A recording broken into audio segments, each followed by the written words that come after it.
कहते नहीं बनता कुछ करना पड़ता है, कहते नहीं बनता कुछ करना पड़ता है, भुला के सारे मुश्किलों को अपनी जिद पे अड़ना पड़ता है, भुला के सारे मुश्किलों को अपने जिद पे अड़ना पड़ता है।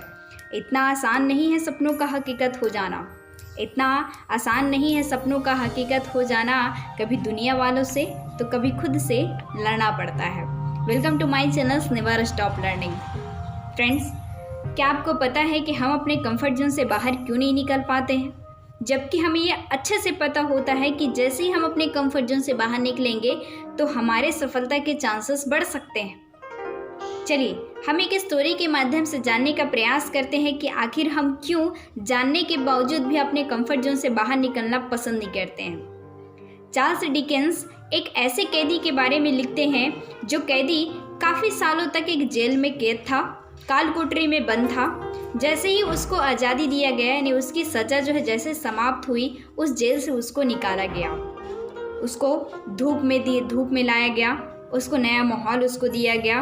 उस जैसे ही वहाँ से वो निकलता है तो बाहर के लोगों को देखता है, वहाँ वो अपने आप को थोड़े ही दिन में परेशान हो जाता है, वहाँ वो अपने आप को ढाल नहीं पाता है और वो फिर से कैद में जाने का यानी काल कोठरी में जाने की इच्छा जाहिर करता है।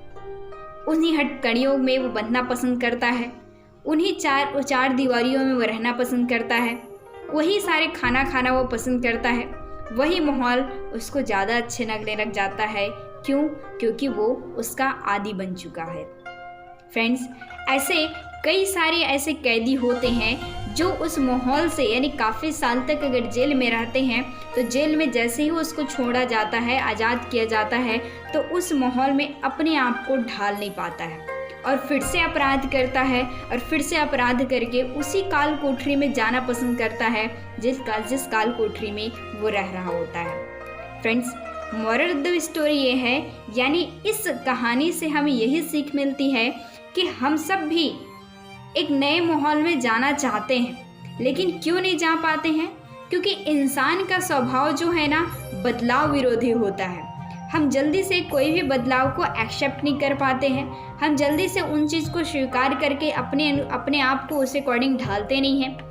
चाहे सकारात्मक सोच की बात किया जाए, चाहे एक नया माहौल में हम जैसे ही जाते हैं तो उस माहौल में हम अपने आप को ढाल नहीं पाते हैं, जिसका परिणाम यही होता है कि हम अपनी कंफर्ट जोन में ही रहना ज़्यादा पसंद करते हैं और अपने कंफर्ट जोन में ही रह के वही सामान्य सी ज़िंदगी जीना पसंद करते हैं जिस सामान्य सी ज़िंदगी हज़ारों लाखों लोग जी रहे होते हैं। और वैसे ज़िंदगी की हम कल्पना नहीं कर पाते हैं जैसा लाइफ स्टाइल आज काफ़ी सारे लोग मेंटेनेंस कर रहे हैं। फ्रेंड्स, अगर वो सारा लाइफ स्टाइल अगर उन लोग भी मेंटेनेंस कर सकते हैं तो हम और आप भी मेंटेनेंस कर सकते हैं, बशर्ते अपनी सोच और अपने आप को उस कंफर्ट जोन से हमें बाहर निकालना है जिस कंफर्ट जोन में अभी हम आप हैं।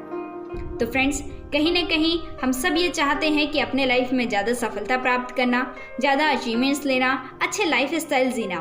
तो सामान्य ज़िंदगी मत जिए, क्योंकि हम सबको प्लेटफॉर्म मिलता है, अवसर मिलता है, उस चीज़ का हमें फ़ायदा उठाना चाहिए।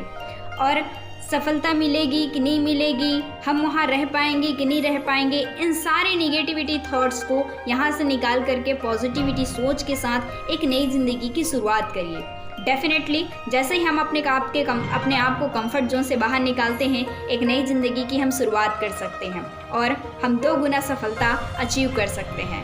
Thank you so much video को लास्ट तक देखने के लिए। वीडियो अच्छा लगा हो तो लाइक करिएगा, सब्सक्राइब करिएगा। लास्ट में कुछ लाइन्स है जो बोल के जाना चाहूँगी, वो ये कि वो शौक़ भी पूरे होंगे, वो इरादे भी पूरे होंगे, वो शौक़ भी पूरे होंगे, वो इरादे भी पूरे होंगे, तो मेहनत तो कर, रात में देखे गए सारे ख्वाब भी पूरे होंगे। Thank you so much.